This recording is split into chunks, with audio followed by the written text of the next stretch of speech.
মনে হচ্ছে যে নির্বাচনটা একটু কেমন ডাউন হয়ে যাচ্ছে। ফ্যাসিস্ট সরকার অংশগ্রহণ না করলে আমরা খুশি সবাই। দেশের আইন শৃঙ্খলাটা এখন খুবই ভয়ানক অবস্থা।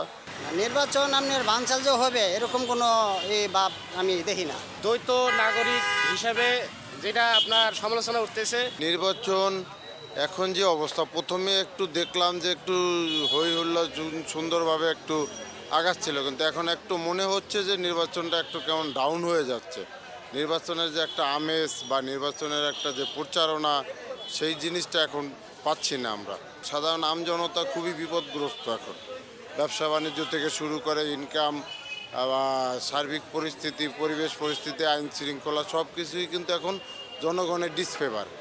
সেক্ষেত্রে এখন মনে করি যে নির্বাচনটা হলে খুব দ্রুত হওয়া উচিত এবং সে একটা নির্বাচিত গভর্নমেন্ট আসলে বাংলাদেশের জনগণ হয়তো ভালো থাকবে বা ভালো অবস্থানে আসবে। এখন ব্যাপারটা হলো বাংলাদেশে যতগুলো দল আছে সকল দলের সংমিশ্রণে সকল দলের ঐক্যবদ্ধতায় নির্বাচনটা হওয়া উচিত আমার মনে হয়। সাধারণ জনগণের মনস্ফূর্তভাবে সাধারণ জনগণ যেটা চাচ্ছে ওইভাবে যদি নির্বাচনটা হয় তাহলে আমার মনে হয় দেশের জনগণ ভালো থাকবে, শান্তিতে থাকবে এবং দেশের আইন শৃঙ্খলাটা এখন খুবই ভয়ানক অবস্থা। মানে মানুষের কোনো নিরাপত্তা নাই টোটাল কথা। তারেক সাহেব যেরকম মনে বলেন কথাবার্তা বলতেছে, যদি তার অনুযায়ী যদি এরকম সিস্টেম করে তাহলে ভালোই হবো, আপনি খারাপ হবো না। আপনার এই যে ফ্যামিলি কার্ডটা নিয়ে আপনার কথা বলছে সে, ঠিক আছে, সে দারিদ্র মানুষ আছে, 4 কোটি মানুষ আছে। যদি মনে করেন আপনি প্রত্যেকটা মানুষের যদি সে দেয়, ঠিক আছে, নাহলে আপনার খুব ভালোই চলবে আর কি। নির্বাচন আপনার বানচাল যে হবে এরকম কোনো ভাব আমি দেখি না। সকল দলে অংশগ্রহণ করবে।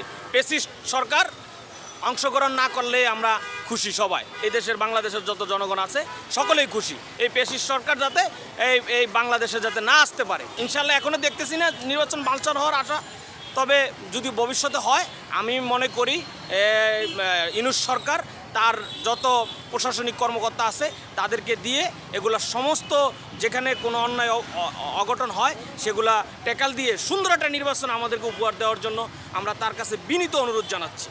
এখন ইদানিং রিসেন্টলি আমি যেটা দেখতেছি, দ্বৈত নাগরিক হিসাবে যেটা আপনার সমালোচনা উঠতেছে, প্রশাসনের শৃঙ্খলা যদি আমি অনুভব করি, ইনশাল্লাহ হয়ে যাবে যদি ইউনূস সরকার যদি ভালো পদক্ষেপ নিয়ে যদি নির্বাচনটা দেয়, অবশ্যই আপনার শৃঙ্খলা বজায় রাখবে আর কি ইউনূস সরকার। নির্বাচনের ক্ষেত্রে হচ্ছে যে আমরা চাই সেটা যাতে একটা সুস্থ একটা নির্বাচন হোক, সবাই অংশগ্রহণ করুক।